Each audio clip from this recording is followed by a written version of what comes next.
começar então os nossos estudos dessa semana. Capítulo é o capítulo 13.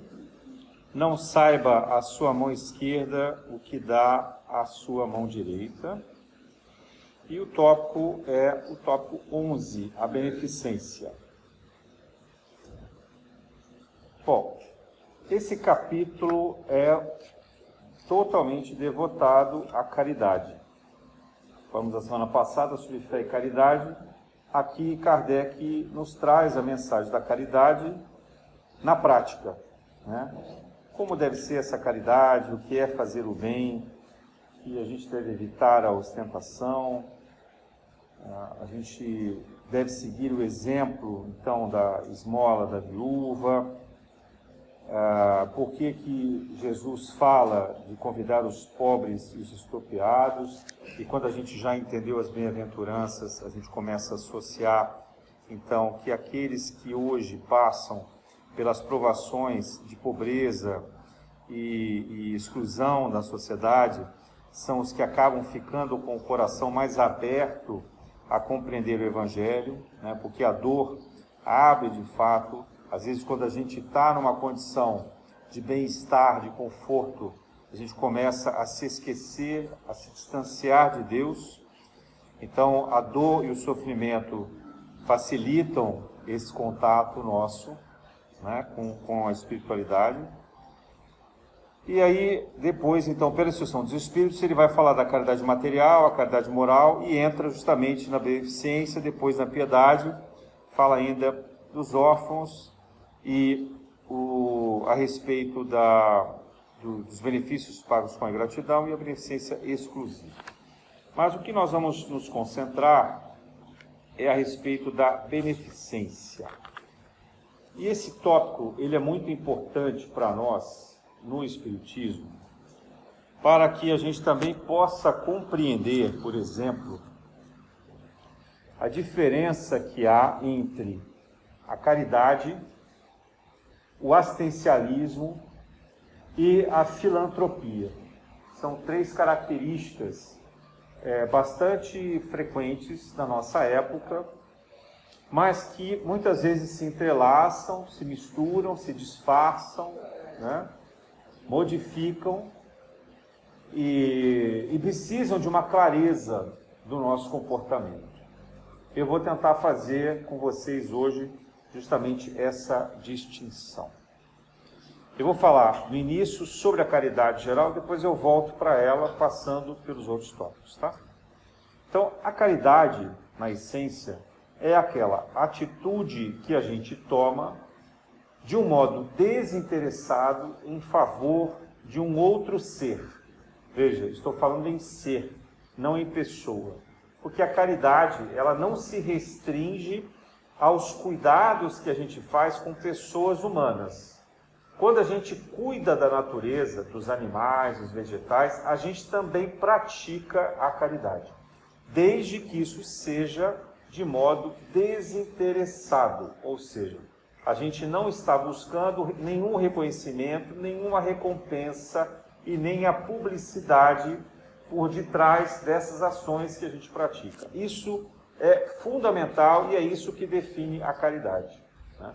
Então, é o gesto que a gente faz pela compaixão, pelo amor do próximo, pelo bem comum, sem buscar nenhuma vantagem, nenhum ganho, nenhum reconhecimento, nenhuma publicidade através disso. Então, isso é muito, muito, muito importante, né? E a caridade que deve nos dirigir os passos é a caridade que nos conduz, pelos ensinamentos do Espiritismo, à salvação. Ou seja, ninguém vai poder alcançar a evolução, o progresso espiritual, sem ser capaz de praticar continuadamente a caridade. A caridade tem que ser algo que está no nosso dia a dia, tem que ser espontâneo. Alguém precisou da caridade, a gente prontamente vai auxiliar. Ou seja, a caridade exige de nós uma renúncia. Renúncia também das nossas prioridades. Às vezes a gente está naquele momento que a gente quer descansar, está naquele momento que a gente quer curtir a família, naquele momento em que a gente gostaria de fazer uma atividade prazerosa e não vai fazer, né? Então a gente renuncia a isso, mas renuncia de uma maneira feliz para atender aquele que necessita. E há também uma característica muito importante na caridade, que é a gente não fazer escolhas demais em relação à caridade. Então, não adianta a gente falar assim, não, eu só vou fazer caridade se for do lado da minha casa, na hora tal, do jeito tal. Então, aí já não é mais caridade, né? Já estamos negociando demais o bem que a gente quer fazer. Então, a caridade, é claro que a gente tem algum manejo sobre ela, é claro que ela tem que preencher algum requisito também, que facilite a nossa vida, que não gere transtornos, que não nos prejudique. Né? E nem a gente vai sair por aí, por exemplo, doando recursos que a gente não tem e se endividando por conta disso. Isso não é caridade, isso é falta de equilíbrio, de consciência, de amor próprio, de gestão. Mas, por outro lado, a caridade não pode ser algo que a gente se coloque numa relação de prazer com ela. Né? A caridade, não se espera da caridade que ela seja prazerosa. Ela eventualmente até pode ser. Mas o objetivo da caridade não é que ela nos dê prazer. Né? É que ela nos coloque na condição de auxílio, efetivamente. Então, não de prazer. Então, alguém que pensa assim, não, eu só vou fazer algo em que eu me sinta bem, feliz, etc., já eu tenho dúvida se aí tem caridade, ou se no fundo não é uma fuga, sabe, não é uma procura de buscar qualquer outro interesse que não seja efetivamente o bem, a beneficência, como o Evangelho diz. Né? Então a gente precisa tomar um pouco de cuidado com isso. Agora, as outras formas de acolhimento e atendimento das pessoas, então elas não são boas? Né? Porque essa é a pergunta que a gente pode fazer. Então, se for uma caridade interessada, digamos assim, né? Então eu tenho interesse, eu sou aquela pessoa assim, que arrecada dinheiro para fazer campanha para as crianças no Natal. Então, coloco no meu grupo de WhatsApp, de família, ponho no Instagram, ponho na rede social em geral, arrecado um montão de dinheiro, eu compro brinquedo, alimento, roupa e levo lá para várias crianças de uma entidade filantrópica qualquer que necessita disso. Ah, isso então não tem valor? Claro que tem valor, né? Claro que tem valor. Essa atividade, ela é uma atividade que, do ponto de vista material, ela tem um valor enorme, do ponto de vista social, digamos assim, né? Ela traz um benefício muito grande. A diferença é que, do ponto de vista espiritual, como a recompensa já aconteceu na Terra, em termos de engrandecimento, acaba sendo muito pouco. Então, não é que não tenha, mas o proveito espiritual é baixo. Porque acaba afetando muito o orgulho e a vaidade daquela pessoa que se coloca à disposição do auxílio. Então, essa recompensa de prazer já é algo que anula, digamos assim, o efeito espiritual, não o efeito material, não o efeito social. Né? A gente precisa aprender a distinguir isso. Tá? A gente vê vários programas de televisão em que os apresentadores, por exemplo, fazem atendimento social, doando casa, doando medicamentos, cirurgias de pessoas necessitadas. Ótimo, excelente trabalho social. Né? Mas não dá para esperar que ali tenha um trabalho espiritual. Por quê? Porque eles estão até ganhando dinheiro com isso. As empresas patrocinam para que ele faça isso. Então, o que ele tinha que ganhar, ele já ganhou, já recebeu. Isso é um trabalho válido do ponto de vista social, então, portanto. Né? E aí tem essa diferença dessa caridade interessada. Uma parte dela talvez pudesse entrar no contexto de assistencialismo, que é aquela atividade que a gente faz sem se preocupar efetivamente com a pessoa, de modo que essa pessoa que necessita, que ela se liberte daquele conflito, daquela dor, daquela dificuldade que ela vive. Né? Então, não é propriamente um acolhimento fraterno. É assim, você está com fome? Está aqui, vou te pagar um prato de comida. Né?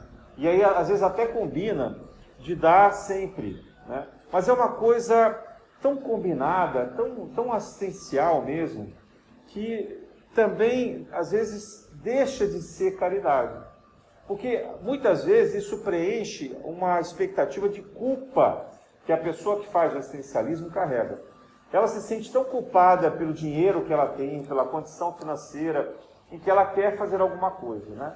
Então ela doa não sei quantos R$1.000 lá para várias entidades na internet, né? Mesmo que ela não divulgue, veja, eu não estou falando aqui da publicidade, mas ela tem um interesse de fazer, de gerar para ela mesma essa recompensa. Ela tem um interesse de sentir, de aliviar essa culpa, a consciência dela, né? E ela acaba fazendo isso como um assistencialismo. Ou então ela faz isso, mas ela se sente superior àquela pessoa, né? E às vezes até reclama da ingratidão. Nossa, ajudei tanto fulano e ele nem sequer me deu um obrigado, né? Ou então não consegue aqui reconhecer o bem que eu faço para ele. Então essa atitude também tem um valor espiritual muito pequeno, embora tenha um valor social muito grande, de novo. A gente não pode desprezar nenhum valor social. O Betinho costumava dizer que quem tem fome tem pressa. Então, que ele não olhava de onde vinha o dinheiro. Porque as críticas que faziam, às vezes, de doações que ele recebia de traficantes e de políticos e etc., ele dizia, olha, a fome vai ser atendida. Então, ele dizia assim, se o cara está com um problema na consciência dele de como ele doa, eu, quando recebo, transformo isso em caridade. Então, o Betinho fazia isso como caridade, mas a pessoa que doou, provavelmente não. Entenderam a diferença? Então, nesse sentido, o fluxo vai ser aproveitado pela espiritualidade, o fluxo do dinheiro, porque o dinheiro não é nem positivo nem negativo, né? E o tempo também não, a dedicação, a atenção, o cuidado também não é. O que muda é a pessoa em relação a esse tempo, a esse cuidado e a esse dinheiro que ela está doando, né? É isso que vai fazer a diferença. Então, o ato em si, ele é bom. O ato em si é importante e deve continuar sendo feito. A gente não deve impedir esse ato de acontecer, nem criticar, deixar que ele aconteça até que se multiplique, que aumente e etc. Agora, por quê? Porque a questão da espiritualidade é uma questão de foro íntimo. Cada um sabe de si, não estamos nós aqui para julgar ninguém. Cada um sabe de si, né? Então, mas de qualquer maneira, a caridade que é assistencialista, até do ponto de vista social, ela é criticada. Porque o ideal também é que a pessoa que recebe o auxílio, que ela não fique dependente desse auxílio, que ela possa ir aos poucos encontrando a fórmula dela se libertar. Como os chineses falavam naquele provérbio que é melhor você ensinar a pescar do que dar o peixe, né? Então você, é claro, a pessoa ali na fome, na crise, na doença, no que for, ela tem que receber todo o cuidado, todo o auxílio, toda a atenção.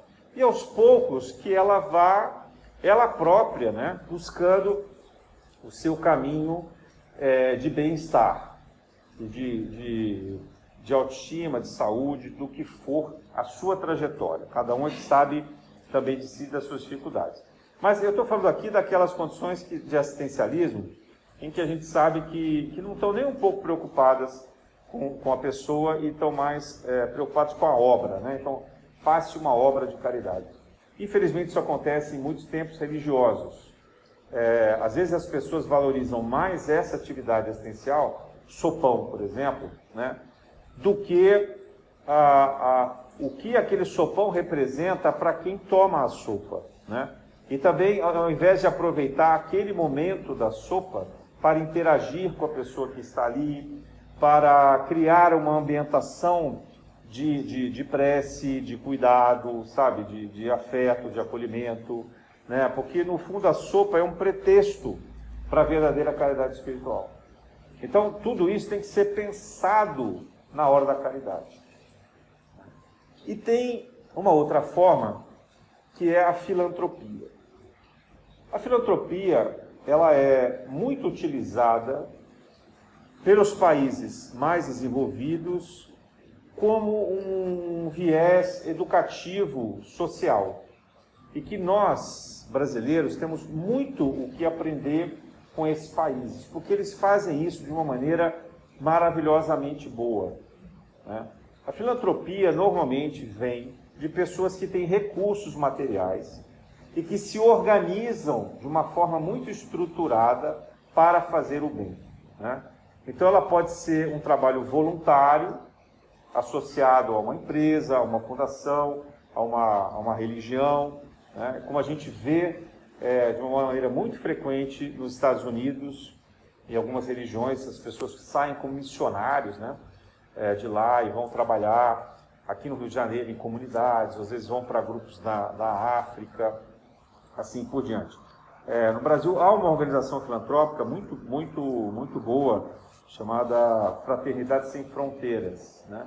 Então, Fraternidade Sem Fronteiras, ou o Médicos Sem Fronteiras também, que é mais conhecido, é uma atividade filantrópica. Por que ela é filantrópica? Porque ela é uma ONG formal, reconhecida, né? É uma entidade, então, sem fins lucrativos, recebe doações, faz publicidade, divulga o seu trabalho, treina pessoas, né? Arrecada recursos e provê uma série de atendimentos na área de saúde, na área de educação, na área de acolhimento e assim por diante, infância e várias outras categorias. Então, essa atividade filantrópica, ela tem um benefício social tremendo e ela pode possibilitar até, naquilo que a gente chama de terceiro setor, que as pessoas encontrem trabalho, então possam também ter o seu ganha-pão dentro dessas entidades, trabalhando nesse terceiro setor, trabalhando em favor daqueles que são mais necessitados, né?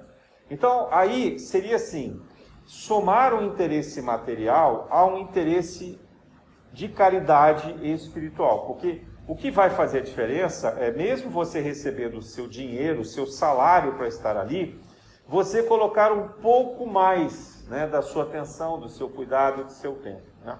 O mesmo vale, por exemplo, a um hospital ou as pessoas que trabalham na área de saúde. Uma coisa é você ir lá e cumprir tabela, né? Você pega lá um enfermeiro que cumpre tabela. Outra coisa é aquele enfermeiro, naquele horário de trabalho, buscar efetivamente um cuidado que seja amoroso, acolhedor, atencioso para com aquelas pessoas que ali estão. Isso muda tudo, muda tudo. Então, ele está recebendo salário pela uma função que ela é filantrópica, mas ele adiciona o carinho, o afeto, o cuidado, que isso não está incluído no salário, né? Isso é algo que vem de dentro. Então, a caridade é feita no trabalho, recebendo remuneração para isso. Então, vejam a diferença.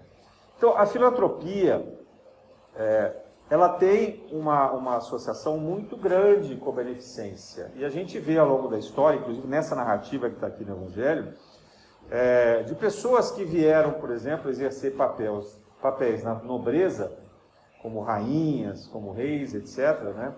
Como era, por exemplo, a Santa Isabel, né? Que saía, às vezes, escondida do palácio, disfarçada do palácio, para fazer a caridade.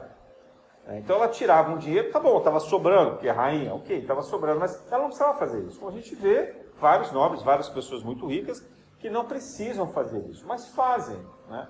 E fazia de uma forma discreta, escondida, porque ela não estava buscando, como se diz, a publicidade, né? Ela não queria ganhar admiradores por esse gesto, ela queria de fato buscar aquela atividade. E às vezes também a gente vê outras pessoas que, embora estivessem fazendo um papel político, protocolar, soubesse transformar esse gesto em algo que fosse importante, significativo para a sociedade, né? Eu vou citar um exemplo aqui, que era da princesa Diana, por exemplo, quando ela fez a campanha anti-Minas na África, né? Onde ela foi lá olhar aquelas pessoas que eram mutiladas, as crianças, e tal. Mas ela ganhou várias publicidades em cima daquilo. Mas ela não tinha como, né? Ela saía do palácio e tinha paparazzi do lado dela, então não tinha como não ter publicidade. Mas ela podia ter escolhido para outro lugar. Ela podia ter pegado uma comunidade simples ali no país dela. Não, ela atravessou o mundo e fez questão de ir lá. Então, esse gesto, ele mesmo sendo envolvido com algum dinheiro e com algum benefício, talvez de vaidade, ele é transformador. E a gente percebe a autenticidade. Então, porque senão, nenhuma atividade daquelas pessoas que possuem de fato muitos recursos teria validade como caridade. Então a gente precisa entender que isso é filantropia, mas a filantropia tem a filantropia boa e a filantropia má, digamos assim, né? A filantropia boa é aquela que se utiliza dos recursos da estrutura, da organização que se tem para fazer, além do bem social, também a caridade. Né? A gente conhece algumas pessoas muito, muito ricas que, por exemplo, fazem filantropia porque querem deduzir imposto de renda. Isso é muito comum nos Estados Unidos. Né? Os Estados Unidos permite que você, sendo um bilionário, pague menos imposto de renda se você fizer uma atividade filantrópica. Então você vê que quase todos os bilionários têm fundações. E aí, junto com essas fundações, um monte de publicidade, né, dizendo, estamos doando não sei quanto para a África, né, mandando água, mandando educação, sei lá o que, vacina.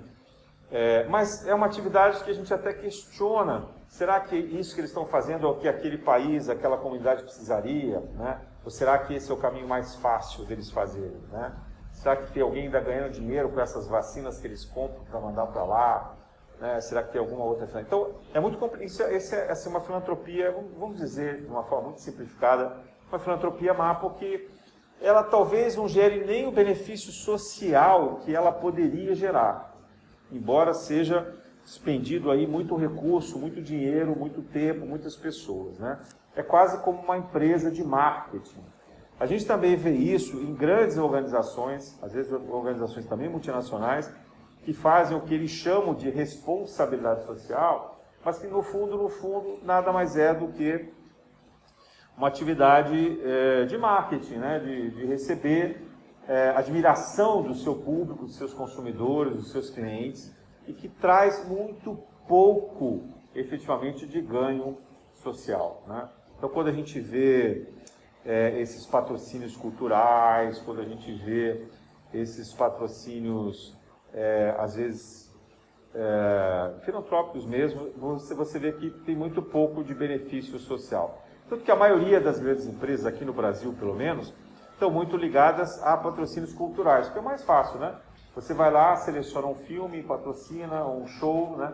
Então, show, um monte de artista, está todo mundo feliz. Pense assim, as pessoas que estão ali estão felizes, né? Então, a pessoa fica feliz, vê aquela propaganda do patrocinador e vai lembrar, que legal, poxa, esse instituto cultural aqui patrocinou esse projeto, essa empresa é o máximo, quando eu precisar eu vou comprar algum produto dela. Então, aquilo é marketing puro, né? Não estou criticando socialmente, nem tributariamente, quem faz isso como decisão empresarial. Estamos falando de caridade. Não tem nada de caridade nisso, né?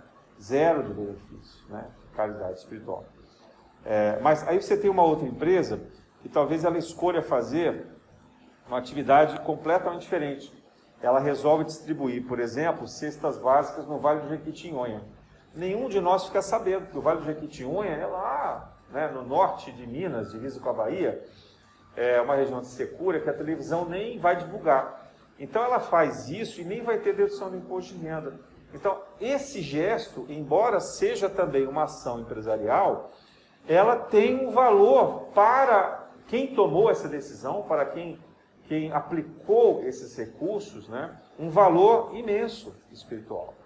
Porque de fato atingiu uma comunidade baixa, uma comunidade de baixa renda, de alta necessidade, que ninguém se lembra. Ninguém lembra que existe e que precisa de muito auxílio, né? Então, a empresa fez uma renúncia à publicidade e gerou, de fato, um benefício social. Estou pegando dois exemplos extremos aqui, mas para a gente poder entender. Então, a filantropia, ela é muito útil, muito importante para a sociedade. Ela muito bem organizada, como a gente vê nessas entidades, né, que fazem, tem algumas entidades religiosas também, por exemplo, a CARE, que é uma entidade mundial que atende os países em guerra, né, normalmente é a primeira ONG que consegue chegar nesses lugares para dar assistência médica junto com os Médicos Sem Fronteiras, né. Também tem umas outras, tem a Caritas, que é uma entidade católica, que também dá assistência. Essas grandes ONGs, elas acabam chegando em lugares que muitas vezes as pessoas comuns, ou os militares, ou os governos, não conseguem penetrar, né? Eles têm credibilidade, a própria ONU tem credibilidade de entrar em alguns lugares que as nações não conseguem. Então isso é filantropia, né? Sendo feito de uma maneira correta, justa, sem corrupção, sem interesses políticos muito evidentes, né, muito destacados, elas acabam promovendo, de fato, a caridade. E as pessoas que se envolvem com essa filantropia, ora, você tem um médico, poderia estar trabalhando na zona sul do Rio de Janeiro, ganhando muito bem, etc., e ele resolve ir trabalhar no Médicos Sem Fronteiras, por livre e espontânea vontade de fazer o bem, é claro que ele tem um mérito de caridade, ele está ganhando salário, mas ele fez até uma renúncia financeira, porque ele ia ganhar muito mais aqui. Então isso tem um mérito de caridade. Mesmo que ele seja ateu, né? Mesmo que ele não creia em Deus, mesmo que ele ali ache que isso é só um gesto de fraternidade e não um gesto de caridade, digamos assim. Deus não está pedindo o passaporte de ninguém para dizer, ó, você é de qual religião? Ah, eu sou espírita. Ah, eu sou evangélico. Ah, eu sou... Né? Não existe isso na espiritualidade. Ninguém é avaliado pela religião que professou enquanto encarnado na Terra. Todo mundo vai ser avaliado foi pelo que a gente fez, né? E como fez, né? Se era com sinceridade, se era com dedicação, com cuidado, despretensiosamente, desinteressadamente. Então, é isso que vai fazer a diferença, né? E é por isso que muitas vezes até alguns espíritas desencarnam e ficam assustados, como a gente tem vários depoimentos, dizem assim, mas eu fui uma pessoa muito caridosa, eu fiz... Só que ele fez propaganda disso a vida inteira, né? Tinha muito orgulho das obras que ele fazia, então o mérito disso acaba sendo muito pequeno. Então, é muito importante a maneira sincera, generosa e verdadeira que a gente faz. Mas eu queria destacar que a filantropia, se ela fosse melhor praticada, se ela fosse melhor organizada, ela poderia transformar muito bem a sociedade, porque a filantropia ela permite que se possa assistir pessoas e animais e outros seres da natureza que são completamente ignorados, são invisíveis, são esquecidos, né? Uma atividade como essa, muito bem feita, ela transforma a sociedade. E por que eu estou falando isso? Porque dentro do Espiritismo há uma coisa muito mal explicada e que gera muita polêmica e que nos divide como organização, como trabalho, que é aquela frase de que fora da caridade não há salvação e que dai de graça o que de graça recebestes, né? Eu acho que há uma incompreensão no sentido de que não se pode, em hipótese alguma, misturar dinheiro com atividade mediúnica, a atividade espiritual propriamente. Isso é uma regra que o hindu trouxe para a Dona Paula desde o primeiro dia que ela pisou nessa casa e que a Dona Paula sempre fez questão de ressaltar e sempre me disse isso, que eu não podia quebrar essa regra e que eu tinha que manter isso com muito rigor, né? Para todos nós aqui. Lembrando a todos isso. Por quê?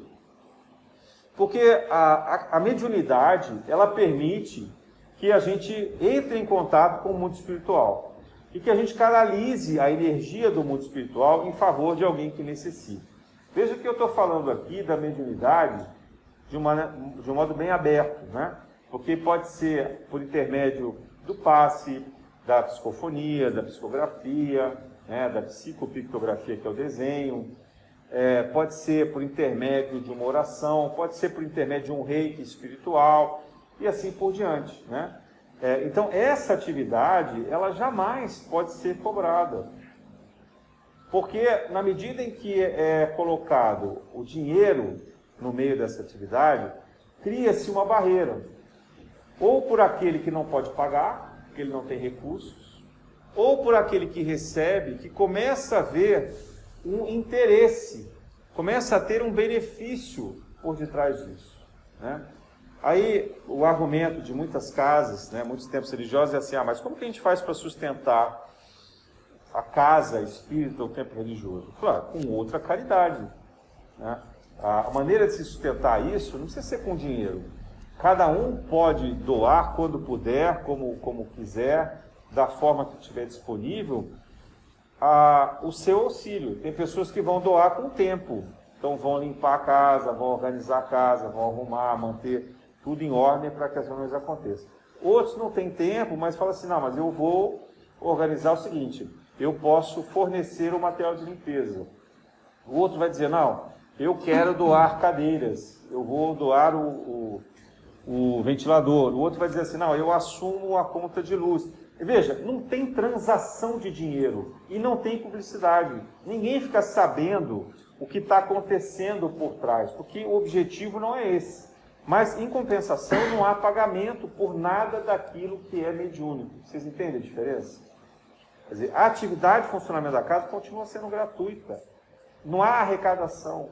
Né? Não há discussões sobre, vamos aumentar a mensalidade. Aí eu começo a dizer, mas eu não posso, porque a minha aposentadoria não aumentou, eu estou desempregado. Né? Imagina o constrangimento para quem é obrigado, chamado a contribuir financeiramente. Não pode. Tem que prestar contas. Olha, eu não posso continuar frequentando a casa porque eu não posso mais pagar. Imagina isso. Né? Então, não pode haver cobrança. Não pode. Né? Você vai fazer um seminário, como eu vi outro dia, vai ter um seminário agora, neurociência e espiritualidade. Aí eu falei, que legal, um tema muito interessante, né? Aí fui ver, é pago. Eu falei, gente, mas... Então, chama isso só de neurociência, né? Se você vai falar de espiritualidade e você vai fazer uma palestra, você pode cobrar. Mas tem o gasto do evento. Então, assim, ou você faz uma campanha com aqueles que queiram ajudar, patrocinar isso individualmente, sem publicidade, ou você até põe um patrocinador lá que seja, mas não cobre das pessoas, né? Porque você está fazendo a divulgação do Espiritismo, que é uma das maiores caridades que existe, que é você divulgar a Boa Nova, né? Você divulgar o Evangelho de Jesus, mas você está cobrando só, e só vai poder ter acesso àquele que pode pagar. Então, será que essa pessoa, será que essa é a melhor forma de fazer a caridade? O que está por trás dessa decisão? E a gente sabe que em vários eventos atuais se cobra. Então, eu estou colocando aqui o posicionamento oficial da nossa casa. Nós não cobramos, jamais cobraremos, e somos contra quem cobra. Essa arrecadação de recursos é necessária. E ela deveria funcionar como filantropia. Então você pode ter um trabalho, você pode instituir uma organização não governamental, né? E a partir dessa organização, você pode estabelecer fluxos de arrecadação. Então as pessoas vão aderir como quiserem, mas não chame isso de espiritualidade, isso é filantropia. Entende? Você não está fazendo um trabalho de espiritualidade, você está fazendo uma atividade filantrópica. Então ela vai ter um benefício social, e talvez seja grandioso, e seja magnífico. E pode ser que as pessoas envolvidas nessa filantropia façam isso de uma forma tão boa e tão desinteressada, que aí individualmente isso vire caridade. Mas, a partir do momento que o evento movimenta recursos financeiros, ele não é. O evento, a entidade, a organização não é um trabalho de caridade espiritual. Entende? O evento não é espiritual. Né? Tanto que Jesus nunca cobrou, e Jesus era absolutamente contra. Gente. Tem vários momentos que a gente vê da vida dele no templo reclamando da maneira como os sacerdotes exploravam os judeus com os sacrifícios, com as arrecadações e assim por diante. Então a gente precisa ter clareza sobre isso, né? E isso estraga uma casa, porque desvia as atenções. Eu preciso que vocês me ajudem a manter essa integridade desse conceito e dessa diferença. E você fala assim, mas então a gente não pode fazer nenhuma campanha fora daqui para arrecadar algumas coisas? Pode. Façam isso com filantropia. Não chamem isso de caridade. O gesto individual de quem faz pode ser caridoso. E isso vai ser avaliado e julgado pela espiritualidade. Mas o evento é filantrópico, porque ele envolve recursos, ele envolve dinheiro. Né? Mas então nenhuma casa religiosa pode fazer nenhum evento desse. Pode, de novo, chamem de filantropia. Né? Só não misturem as coisas. E começa a dizer que a gente faz muita caridade por aí, porque a gente sai arrecadando um monte de coisa. É assim que a gente também separa, por exemplo, uma atividade que muitos daqui participam, que é o trabalho que a gente faz lá no café da manhã para a população de rua. Aquela é uma atividade filantrópica. É necessário arrecadar recursos, às vezes, cada um leva um bem material para fazer, mas a gente procura desenvolver essa atividade de modo que o gesto individual seja caridoso. Então, que a pessoa adicione a sua maneira de levar para lá um gesto de caridade. Então, que o mais importante seja o ambiente, o acolhimento, a fraternidade que se desenvolve ali. Então, esse é o gesto individual. Mas a atividade como grupo, ela é filantrópica. E se quiser algum voluntário ir lá e fazer só uma atividade filantrópica, tudo bem, não tem problema. Ele vai lá, cumpre a responsabilidade dele, tem o interesse dele, sai de lá, publica isso nas redes sociais. Paciência, né? A gente não gosta nem que tire foto, nem eles gostam de tirar foto. Mas a gente não tem como impedir que as pessoas façam isso. Cada um no seu tempo e na sua maturidade. Então, voltando aqui para a caridade, a gente acha que sempre a caridade é algo que está distante de nós. Na verdade, a caridade é aquilo que está muito próximo de nós. E foi essa a expressão que Jesus utilizou quando ele instituiu, o grande mandamento de amar ao próximo como a si mesmo. Então, o próximo é esse que está aqui ao nosso redor. São os seres que estão no nosso entorno. De novo, eu reforço, os seres. Então, da natureza, pode ser os animais, pode ser os vegetais, pode ser a natureza como um todo. Alguém que está preservando a água ou o ambiente também está fazendo caridade, quando faz isso espontaneamente e desinteressadamente.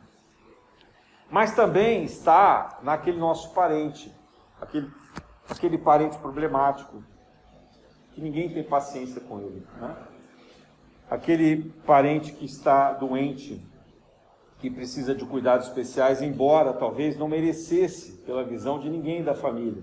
Que muitas vezes foi alguém muito duro, muito arrogante, muito exigente a vida toda, e que no final, talvez até para quebrar o seu orgulho, ele se vê ali sem condições de se limpar, sem condições de se tomar banho, de se locomover, de se alimentar sozinho. Então essa condição traz para ele uma humilhação que tenta quebrar o orgulho. Então, se a gente puder agir com caridade, se a gente puder dedicar um amparo, um cuidado especial, então a gente vai transformar essa pessoa, porque a gente vai quebrar o gelo. Então, veja aí a importância da caridade. E vai ser algo que não vai ter publicidade nenhuma. Porque não espere que os outros parentes digam para você, parabéns, você é ótimo, você está lá cuidando. Ninguém nem vai lembrar. Todo mundo só vai lembrar o dia que você não puder, você dizer assim, olha, gente, hoje eu não posso, eu tenho que fazer uma viagem urgente de trabalho, alguém pode ir lá cuidar? Pronto, aí todo mundo vai reclamar. Como assim você vai fazer uma viagem? Não dá para você adiar, Por que você não contrata um cuidador para ir lá no seu lugar? A gente sabe como é que é família, Infelizmente, os italianos costumam dizer que parente é serpente, Assim, nós estamos aqui, o Espiritismo diz isso, os laços de família são os nossos maiores desafios, onde estão ali os nossos inimigos de inúmeras encarnações, as pessoas com quem nós mais temos dívidas e com quem nós mais temos que conviver com tolerância e perdão. Então, a caridade principal, ela está no ambiente da família. São aqueles com quem nós temos deveres morais e de convivência, aqueles que a gente não tem como excluir, porque parente, mesmo que more longe, continua sendo parente. Então você tem que conviver com paciência, com tolerância, com amor, com perdão e assim por diante.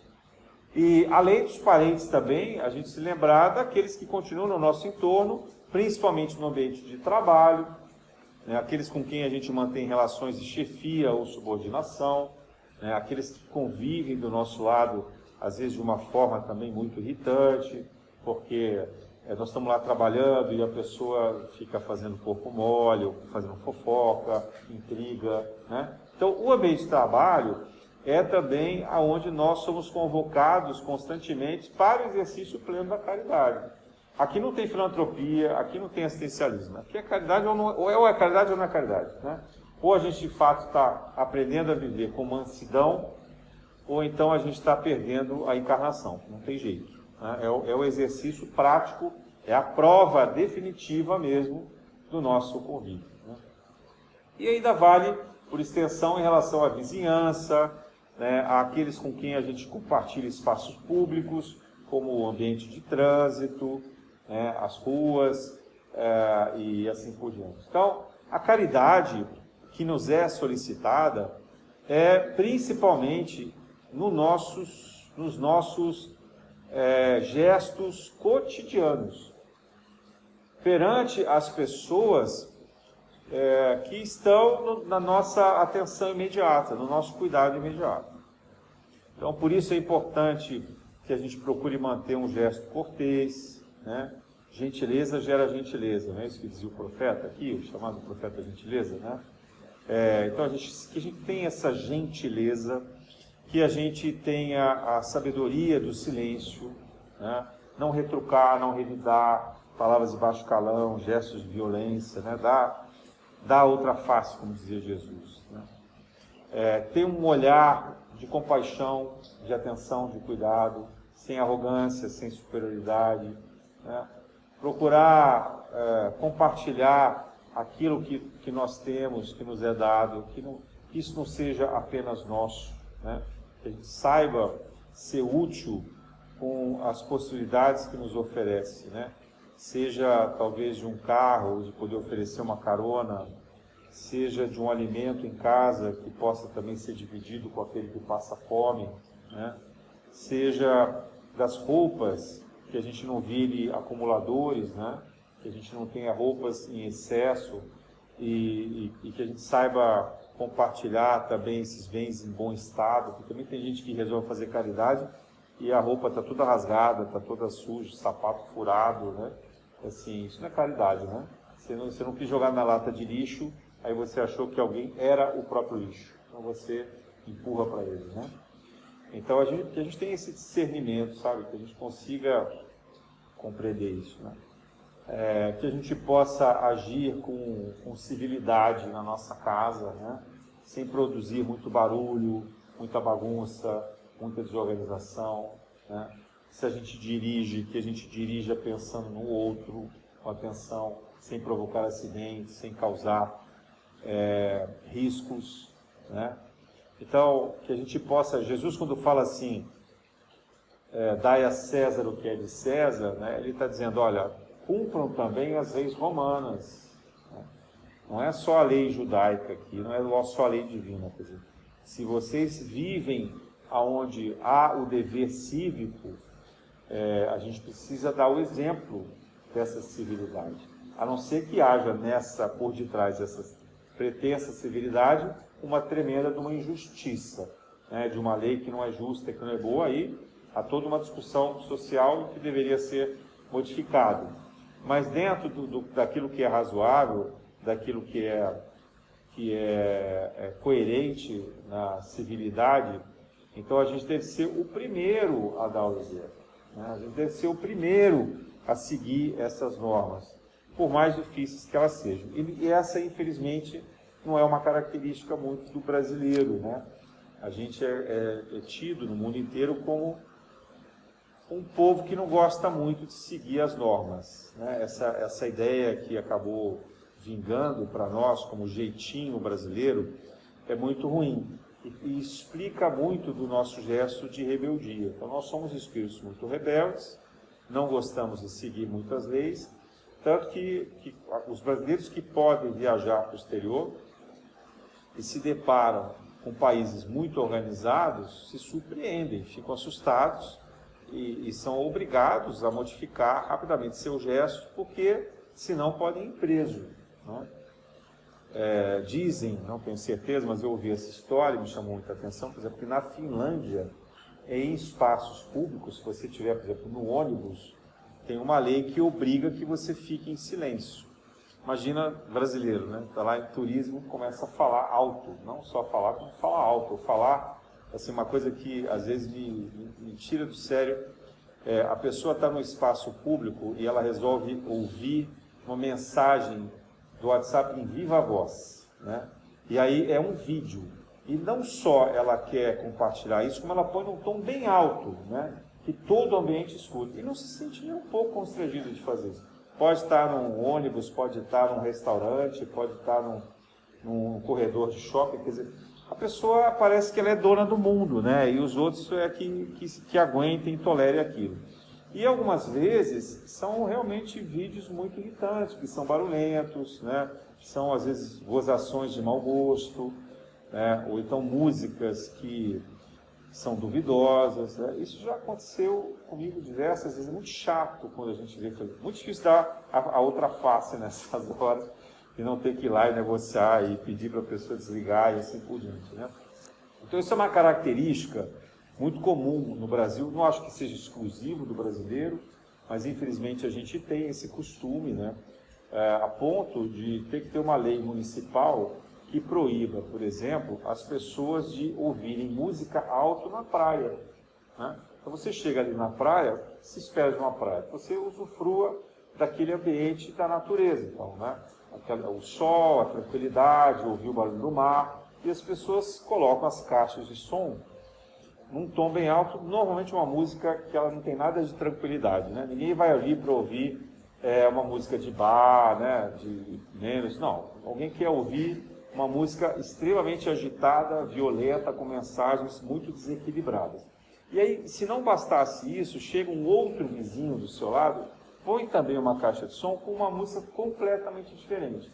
E logo atrás, quando você vê, você tem 3, 4 pessoas ouvindo diferentes músicas e você cercado naquele que deveria ser um ambiente de paz, né? Por uma confusão musical que você não consegue nem distinguir, né? Muito mais sentir prazer. Então, precisou ter uma lei municipal que proíbe isso. Será que é necessário ter uma lei que diga isso? E é claro que mesmo tendo a lei, as pessoas continuam dando um jeitinho de infringir a lei, né? Então, essa característica brasileira, ela vai ter que mudar. Na transição planetária não tem espaço para isso. Isso é um gesto de extremo egoísmo. Então, a gente está aqui falando da caridade, mas o oposto, então, da caridade, isso era só um exemplo, né? É o egoísmo. É quando a gente é incapaz de perceber que o nosso gesto, ele serve exclusivamente aos nossos interesses e, pior, ele ainda agride os demais, né? Então, além de não fazer a caridade, a gente ainda age contra a caridade, né? A gente é um anticaritativo, né? É um agressor, efetivamente. E isso demonstra um momento, um estágio de plena ignorância, né? Porque a gente ignora o outro, a gente não consegue perceber que o outro existe, que ele tem os mesmos direitos de nós, que ele é tão cidadão, e eu não vou nem falar de pessoas, né? Porque a gente tem que incluir os animais e tem que incluir a natureza. Então a gente resolve tomar decisões que afetam todo o nosso entorno, né? Que afeta toda a circunstância de onde a gente vive. E isso é tão grave, e é tão pouco civilizado, que a gente autoriza, por exemplo, como cidade, a construção de edifícios que fazem sombra, né? Fazem sombra na praia, fazem sombra nas lagoas, ou iluminam demais, como eu vi agora. Copacabana está com uma luz muito forte, né? Então, fala assim, fica bonito, porque os turistas podem chegar ali, ver a orla, né? Ficar ali no quiosque, ouvindo sua música, bebendo a sua cerveja, o que for. Mas toda a vida animal que vivia daquele escuro, né? Daquela escuridão, então os animais noturnos, como morcegos, corujas e outros animais, e até os animais marinhos que também provavelmente chegavam à praia na escuridão, como água-viva e etc., foram afetados. Quer dizer, por um interesse turístico, econômico, tomou-se uma decisão que prejudica completamente a natureza, né? Não foi nem uma preocupação de segurança, nem nada disso, porque se fosse segurança, talvez tivesse iluminado só a calçada, mas iluminaram a praia inteira, né? Então veja, a própria política, o próprio poder público, e nós, por detrás disso, né, estamos voltados apenas para a satisfação pessoal, apenas para o nosso egoísmo, né? Esse é um princípio que foi muito bem intencionado, infelizmente, né, por alguns pensadores ingleses no século 18 e 19, se chamou depois de utilitarismo, né, que pensava buscar, era o princípio da máxima felicidade. Então, que todos nós, se todos nós buscássemos a máxima felicidade com o mínimo de dor, então que a gente seria capaz de encontrar o equilíbrio social, o bem comum. Mas só que quando a gente pensa dessa forma, sem ter o valor espiritual, sem ter uma ética, né, o que sobra é o egoísmo. Eu vou buscar a minha máxima felicidade. Né? Aquele princípio que ficou famoso no filme, que era o Carpe Diem, né? Aquele filme do Sociedade dos Poetas Mortos. Então, se você vai viver o máximo do seu dia, Carpe Diem, né? Viva o máximo do seu dia. Né? Então, você vai pensar que amanhã acaba, não existe mais. A vida se encerra em um único dia, uma única existência. Você não pensa que você vai reencarnar, você não pensa que os seus gestos têm a reação, toda ação gera uma reação, e essa reação é o que vai te produzir a felicidade no instante futuro. Então, isso produz apenas o egoísmo, o desequilíbrio, né? E acaba afetando todos nós. Então, a caridade, ela é uma ação contra o egoísmo. Ela é o antídoto do egoísmo. A caridade, ela pressupõe que você enxergue o outro, que você tenha consciência do mundo aonde você vive, que você faça escolhas que sejam de não violência. Né? E aqui, de novo, eu reforço, por exemplo, a alimentação. Né? Porque na medida em que a gente escolhe viver do assassinato de outros seres, né, como se a gente não tivesse alternativa, a gente também não está agindo com caridade. Mas se a sociedade inteira faz isso e normalizou isso, então é preciso um gesto superior de vontade. E por isso esse gesto será de caridade. Porque se fosse o contrário, toda a sociedade já tivesse normalizado que deveria ser vegana, então não teria mais caridade, porque a gente já estaria fazendo, né, já estaria na inércia ali do movimento. Mas não, a gente tem que ser o contrário, né? A gente tem que fazer muito esforço para não praticar essa violência. Então aqui há uma caridade espiritual enorme embutida, porque ela exige um combate profundo do nosso egoísmo e daquilo que nos impulsiona para a maldade. Então veja, a caridade, ela está constantemente nos convocando a abraçá-la. Constantemente. E quanto mais a gente incorporar pequenos gestos na nossa vida, que possam se traduzir por essa caridade, mais a gente vai se transformar e a gente vai atrair no futuro gestos relacionados a isso. Porque aí é a oração de São Francisco, é dando que se recebe. Né? Quer dizer, na medida que a gente produz o bem retorna para nós. Porque é uma lei universal. Pode não retornar de imediato, mas ele vai retornar. A gente está preparando a nossa vida futura. Então, mas se a gente não planta isso, isso não vai retornar.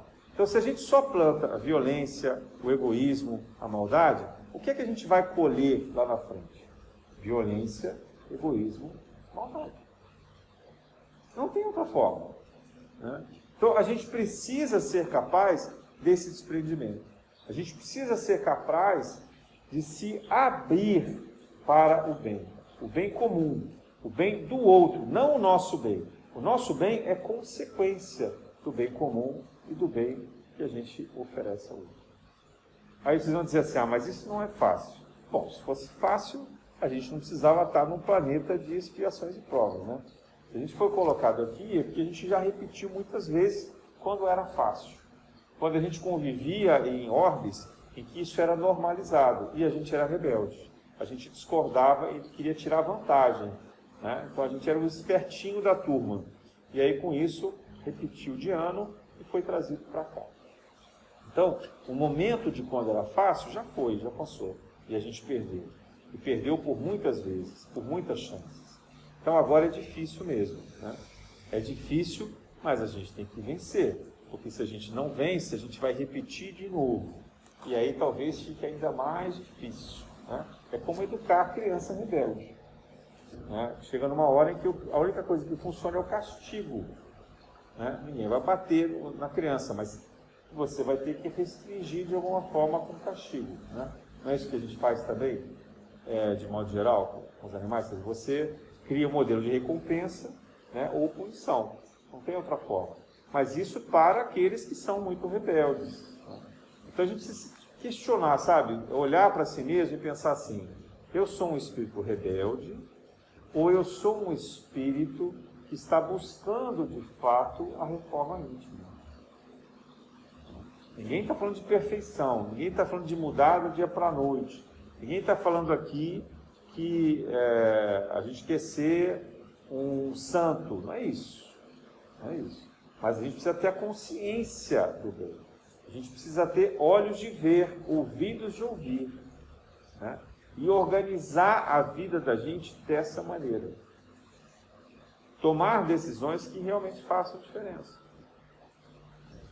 E tudo começa pela forma como a gente interage com a natureza. Até, às vezes, a maneira como a gente produz lixo em casa, por exemplo, né?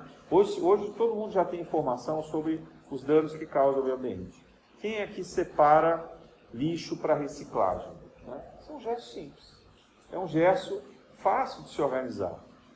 Mas vai assim, mas a empresa que recolhe o lixo não leva para o lugar certo. Fala assim, olha, você fez o seu papel, a sua consciência, né, do ponto de vista espiritual, ela está resolvida. Socialmente não, mas espiritualmente você resolveu. Socialmente a gente tem que lutar, né, batalhar para que haja fiscalização e que esse lixo de fato seja reciclado, reutilizado e assim por diante. Mas a coleta de lixo é uma coisa simples de se fazer em casa. Quem tiver possibilidade deve fazer até compostagem, utilizar lixo orgânico e assim por diante. Ou pensar até em comprar produtos que não tenham embalagens tão poluentes. Mas custa mais caro. Sim, custa mais caro. Mas mais barato para o meio ambiente. Custa mais caro para você. Mas é mais barato para o meio ambiente. Fazer escolhas por produtos que tenham selos de qualidade, de proteção aos animais, que não tenham testes em animais, né, não utilizem animais em sofrimento.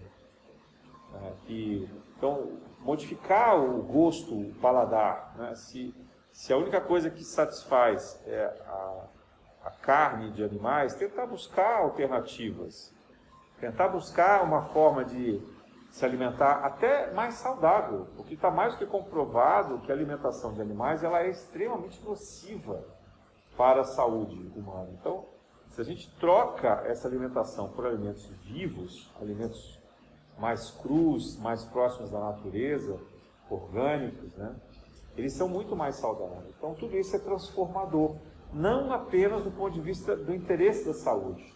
Vai dizer assim, mas eu estou fazendo isso por interesse. Tá, então, você pode até estar fazendo por interesse só, mas se você tiver o mínimo da consciência ambiental, você já está agindo com caridade. Se você estiver um pouco preocupado com o resultado que isso gera no meio ambiente, já há uma caridade. Então, a caridade ela tem que sair da ideia assistencial, que é o que eu falei no início. A gente não deve pensar na caridade do assistencialismo. E também não esperar que haja apenas a caridade feita pela filantropia, ou de alguém que tem recursos maiores do que os nossos, possa organizar estruturas de voluntariado. Não, a gente tem que fazer a caridade do nosso alcance. E essa caridade está junto ao nosso próximo, né? Ou seja, do nosso meio de vida imediato. Sem que isso impeça que a gente faça também a filantropia. Mas a principal caridade é aquela que está ao nosso alcance. É aquela que não exige de nós nada além de um esforço verdadeiro de vontade. Uma vontade transformadora. Uma vontade que produz uma reforma íntima. E que muda o mundo pelo bem. Esse é o espírito da Boa Nova e do Evangelho de Jesus. É nesse sentido que a gente deve buscar a beneficência. A graça de Deus.